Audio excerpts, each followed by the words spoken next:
Attorney, nabanggit nyo yung tumawag at nag-o-offer ng 500 million to 1 billion. Dating kasama ng client nyo. Anong ibig nyo sabihin ng dating kasama? Dating kasama Kasi, saan? yung notes ko kasi nasa office, no? Ang recollection ko sa pag-usap namin, kung di ako nagkakamali, kung hindi classmates sa College of Law, kasamaan sa ISIP.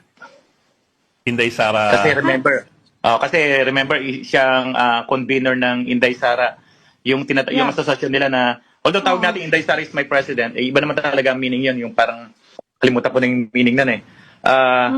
Mga kasamaan daw nila yan sa ISIP sa ibang probinsya.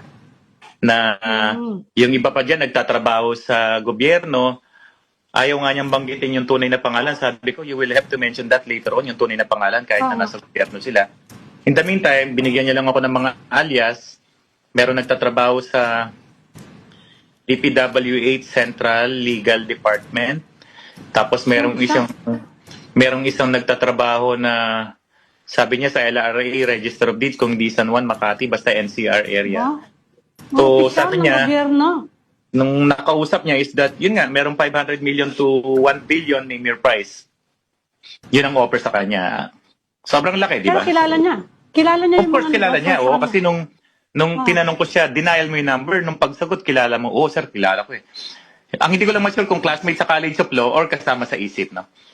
Kasi yun lang naman ang grupong ginagalawan niya ron eh. Yung mga naging classmate niya sa College of Law, na yung iba naman doon, yung mga classmate nila, sila rin ang mga founding members, chairman, or convener ng iba't ibang asosasyon na binuo para kay Sara. Ano yung College of Law niya ulit? San Sebastian po.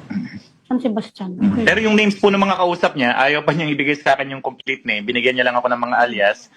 Kasi talagang unless necessary, ayaw niya munang madama yon. Although wala namang krimen doon, no? Pero sinasabi natin doon is that yun yung mga nagpaparating na may pondo kami dito, may budget dito.